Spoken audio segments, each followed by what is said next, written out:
Yeah, no, that's true, you should know it's of the map. Okay, well, let's get started since it's 5:30, we got half an hour to work with. So, Adam is gonna be your show.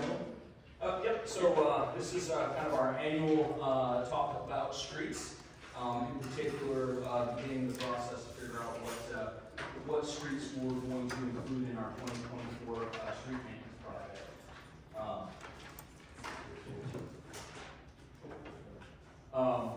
Twofold purpose. First is what's happening in 24, and then second priority is just talk a little bit about funding requirements in 2024 and beyond as far as pavement is concerned. The strategy, and I'm repeating, I know for several of you, you've been through this year after year, but since we have some new folks that talk about a little bit about strategy that we have when it comes to our pavement maintenance. First of all, we try to maximize our pavement life via preventative maintenance. So those are the things, just like preventative maintenance you might do on your vehicle or your home or what have you, doing those things that can lengthen the life of our pavement. We do regular inspections and assessments. I'm in the middle of this year's street assessments. Got a little interrupted with the 10-inch snow, which caused me delay. But I normally try to get to 20% of the streets. So we do a rotating maintenance district model for most of our infrastructure, and so I just kind of follow that as well as go look at any of the streets that we have in the immediate future, just to confirm where they might be. Third thing is, wherever possible, try to group neighborhoods. The idea there being sometimes you'll have maybe a bigger street with a bigger project in a neighborhood, but there's maybe some offshoot residential roads that while we're in there, we ought to go ahead and take care of those. So one, saves us some cost in mobilization and other things, and two, that means we can go into a neighborhood once, we disrupt those folks, and we're not coming back year after year to cause disruption. We can just get it done and get back out of the neighborhood.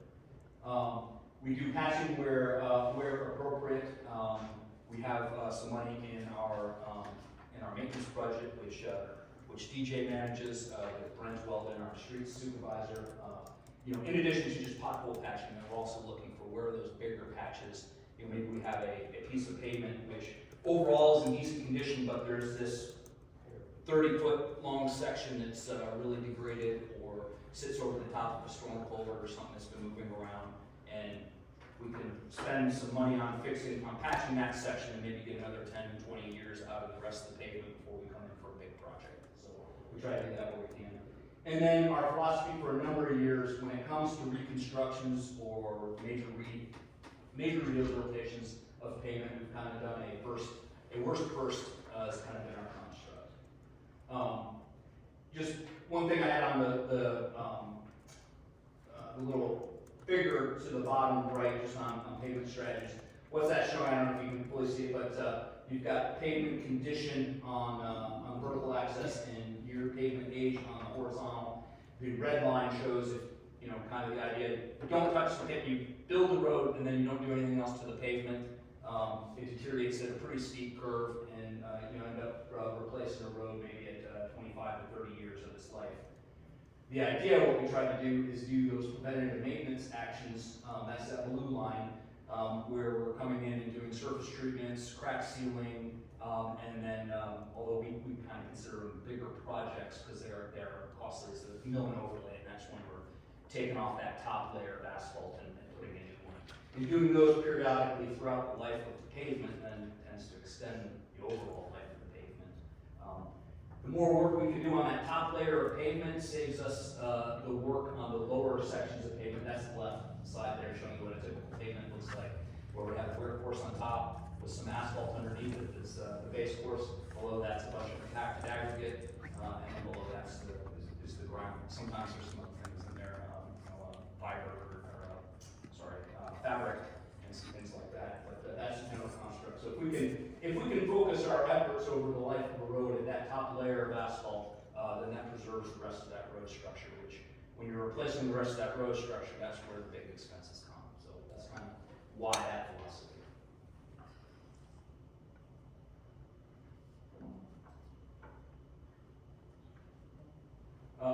That's just, again, this map.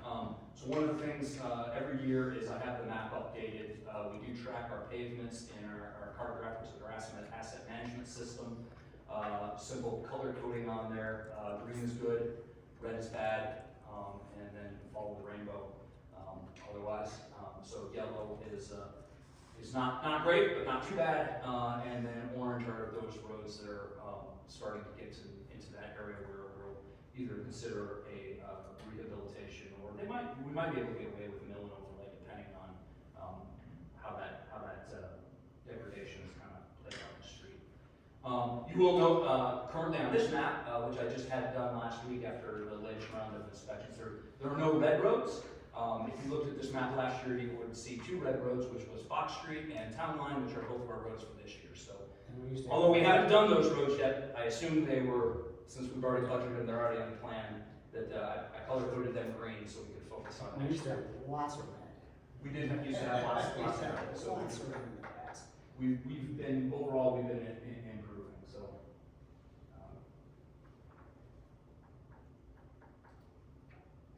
Sorry, the mouse is just not working.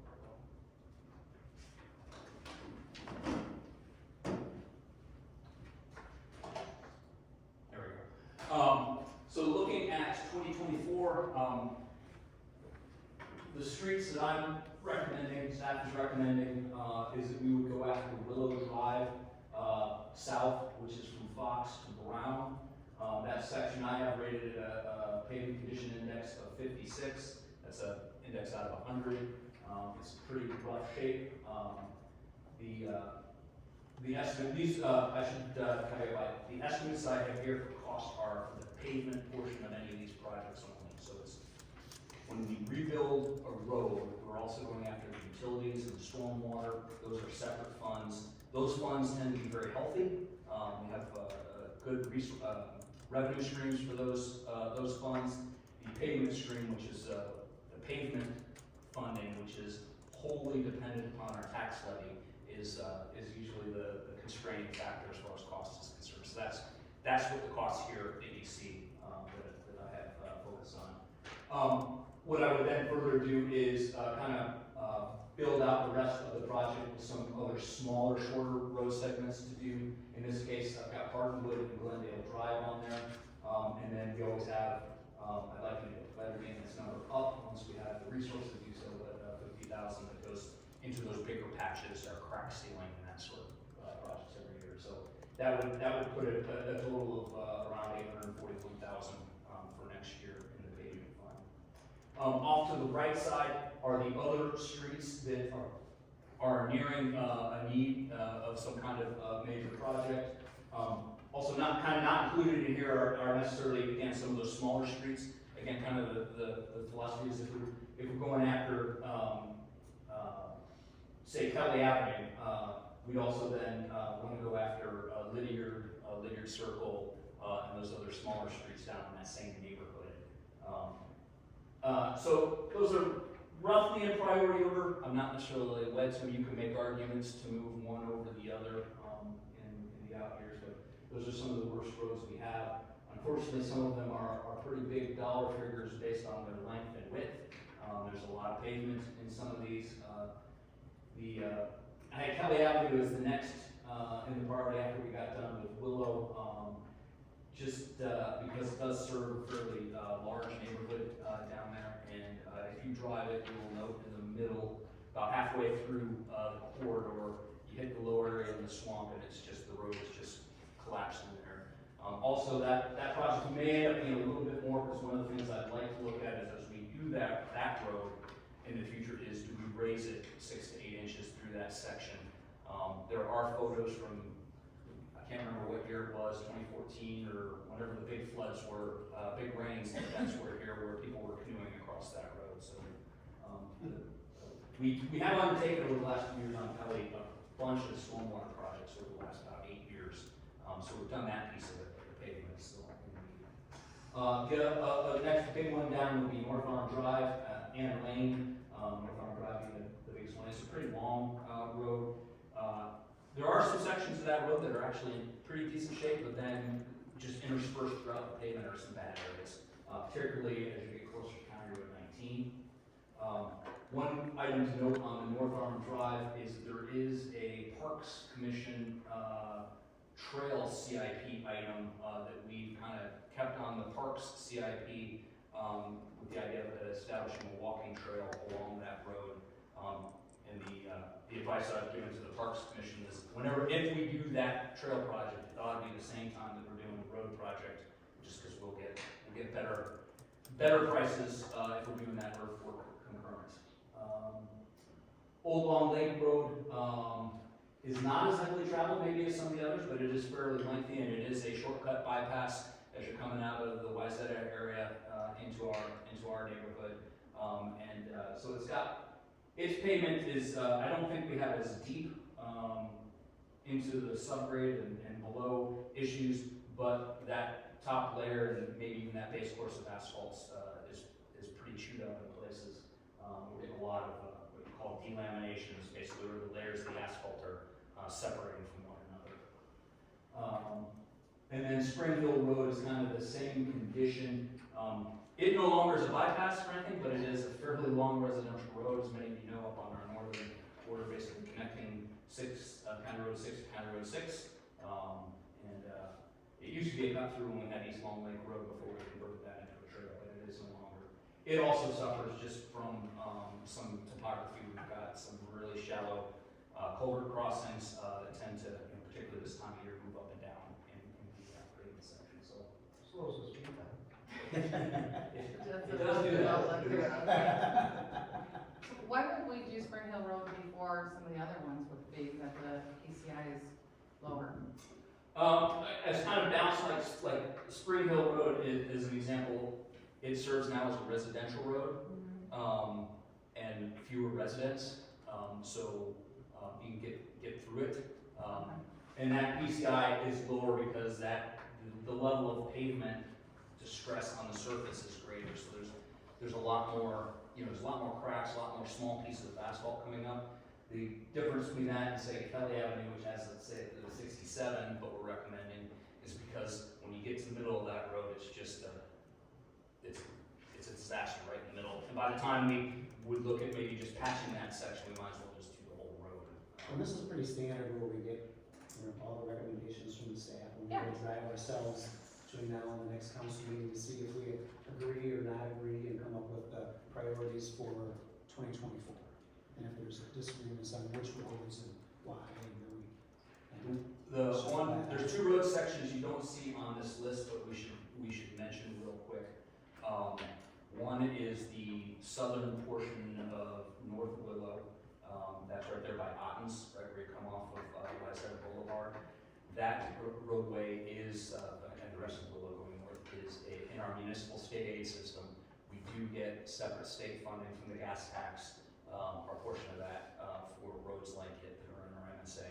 And that southern section was not done with the rest because I think it was done in 2010 or something like that, or 2015, 2014, somewhere in there. Anyway, when the rest of Willow was done, we thought the Wayzata Boulevard project was going to come much quicker. It is tied into the phase 3 of the county's Willow Drive, which right now they have in 2024, and so we'll be able to use our MSA funds to pay for that section of the Willow Drive when it gets done with that. The other MSA road, also in the north, is Brown Road North. So Brown Road South is all county road, but once you get to Wayzata Boulevard up to County Road 6, that section is a city road. That is another MSA road. It's getting in pretty rough shape, but again, it's a separate funding source, and we'll talk about that funding here in just a second. Now, Becky brought those up, as we say, the corner by Orono Market, the little underwater. Yeah. All the time. Our intention is to work with Hennepin County this spring, and do a bigger patch on that section, but buy us some time until we get done with that. Yeah, it was a little rough. Yeah.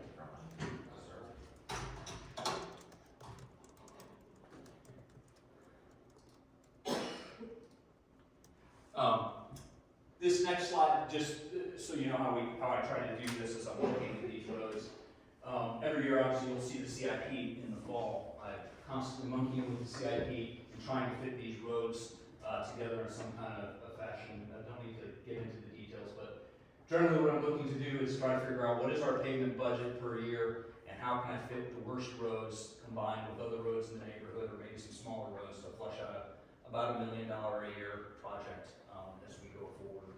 The color coding in there is just, I decided to leave it in there, but it doesn't really mean anything to you, it just, those are where I was trying to color code different road groups together so I could keep finding them together. It's a pretty big chart when you get to the whole, every setting of pavement we have. So the final side of the discussion, the good news, the very good news is our pavement management fund is reasonably healthy right now. The levy for 2023 is just at $1 million. It has taken us almost a decade to work our pavement funding to a point that is sustainable. So that's the good news. I believe, looking at the chart that I just showed you a minute ago with the spreadsheet, trying to lay out some of the pavement work in time, we're probably in need of about $1.2 million a year to really get finally caught up and then get doing some more of the pavement, or the preventive maintenance, sorry, stuff. So, so I do have a recommendation that as we go into this budget year, we consider 1.2 in the 2024. And then after that, I'd like to do like we do some of our other budgeting things, is then just tie it to the CPI, so that as we go forward, we just keep up with inflation, and that should be more than sufficient. The bottom section there, again, is just that MSA, which stands for Municipal State Aid.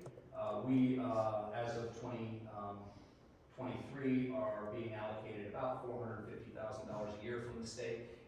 There's some complicated formulas that the state uses, partly population, partly the amount of road you have, and the types of infrastructure you have on your roads that goes into this formula, and how the pot gets divided between the different municipalities here in the state aid system. So right now it's about $450,000 a year. We've been paying around $140,000 in debt for some pavement debt that we have, which should be paid off in 2026, I believe. And then the other thing is, with the Municipal State Aid, is when we did Old Crystal Bay Road here in front of the school in 2018, the state allows, when they have sufficient funds, for municipalities to take in advance, maximum 5 years. We took advantage of that. We took a 5-year advance on our state aid, which is good because it's basically an interest-free loan in that regard. But what it did do is we have not done anything other than routine payments on our MSA roads. That 5-year event should be completely done in 2024, and so I will be next year coming to you, next year coming to you for 25, looking at doing probably a pretty big project on Brown. We'll be looking at using some of that. We'll have a little bit of money in there that we can put towards that South Willow project next year when it goes with the county project. So that's my verbal diarrhea on pavement. That's good. And then, just so everybody knows or remembers, that 5-year loan that we took out with the state to get that advance was when we partnered with the school, because we needed to do that entire project together. And we did all the sewer and water, because it was old 50-year-old clay tile that needed to be replaced, and the city had to redo all their entrances and all the parking lots, and so that was kind of a once-in-a-generation fix, essentially, for that. And the school at that point, if you recall, also did take a loan from us. Yeah, they took a loan from us too, right? Was there repaying, which we, which that money also then goes back into our MSA. And that should be done in 2 years. 2 years. Adam, I have a question. With regard to roads guidance, have you heard anything from input? Because I know with residents, oftentimes when there's clusters of areas, whether Spring Hill or elsewhere, people tend to call in. Is there anything we should know about? Information coming in from certain neighborhoods, or? Not necessarily. I mean, we have not that there's like a big cluster or group of. We have residents on every road who are. I think their road is the worst road. Does that factor into any of your rankings and others?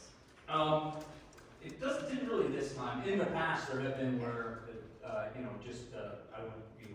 we were getting a lot of calls from this neighborhood, so yeah, I would then say, Last time that happened was the other sections of Fox, that we did a couple of years ago. We were getting tons of calls on that particular stretch of road, not only from people who lived on it, but people who transited it. And so, yeah. But otherwise, no, I mean, there are folks that have concerns about each of those roads, that we have on that list. But I don't, there's no discernible. A question for you, on the, $100,000 preventative maintenance board, so I thought we had a separate budget for that already. We track it separately, but it comes out of the same fund. So it comes out of the pavement. We would have like 100 or 150 or set aside for that separately? Crack sealing and all that kind of stuff? No, I've been taking it out of that. Oh, you've just been doing that separately as a. Right, we bring a crack sealing, council item to you all every year. Last year, I think we did 10,000. This year we're looking at between 25 and 50,000. So that's what we're looking at doing. I think last year we did less crack sealing, but then we used our road contract that we had to do some big patches for us. So that's kind of what that piece of the money, or pot of the money, we're using. And the good news from the road that we found out in Fox, that I don't know if you told everybody, but that should come in less, so that we should be able to squeeze in maybe a couple extra smaller roads because of that as well. We are hoping. We had originally just under $1 million projected for this last phase of Fox, as the mayor mentioned. We just maybe a week or so ago got our final geotechnical study back from the subcontractor who was helping us with the design, and that recommendation eliminated a need for a bunch of what's called lightweight fill, which is very expensive for the section that Fox was going through the swamp. So that may save us several $100,000. That's good. I'm cautiously optimistic. I'm kind of holding off asking for other roads to be added yet until we see those bids come back. It does go out for bid tomorrow, and we open bids on the 6th of May. So we should know then where we stand, assuming the asphalt prices and everything kind of stay where we think they are. But yeah, that was hugely good news, because we originally were kind of planning, I don't say for the worst, but for a pretty bad case scenario where we would have to put in a whole bunch of fill through that swampy section to get the road to sit. But the latest that we got, we don't need to do that. So. So I would say typically what I've done is gone and kind of driven these rows and just kind of put my own scores on them, and then you kind of keep it, because the next year you can look at them, the next year you can kind of give yourself your own guidance. But I would say if we can, within the next month, by maybe the first meeting in May, come back and have another quick discussion as part of our work session, and so where everybody's thoughts are on the roads, that'll give us time. Everything to melt, everything to be gone, all that kind of stuff to happen, and we can have a chance to see the roads and see if we're in agreement. And really, the most important stuff right now is good for the 2024, but if all of a sudden you find something that is Willow Drive, and you don't think, Willow Drive looks great, that Kelly Avenue has gotta get done first, then, bring that to the table, and we can talk about that. But that'll be the kind of homework for this, for the first meeting in May as well. So, or the second, whatever we have time for. So And the we're frost super seems to rushed be- for that. And the frost seems to be coming on pretty quick here too, so that. It does. It looks like the roads will stabilize a little, so we'll have a good look at them here Yeah. in the next 2 weeks. Yeah, it's warming up pretty quick, so. Adam, I have one final question. Sure. How many miles of road do we currently have Total. total? City roads 49. Okay. For funding guidance, are you thinking when we start to get into the total budget discussion this summer? Because I think if you're asking for an increase, everything's dependent on each other, right? So, Just I another was- piece of request. yeah, I'm assuming, that would be part of like, you're putting a little thought in our head that we would I am get. intending So extra later? Yes. Because if you're asking for an answer out of it, you don't know what the picture looks like, so. Got it, okay, perfect. All right. One of my devious staff method of planting seeds. Yeah, that's right. Oh, yes, very calculated. Anybody's got anything else?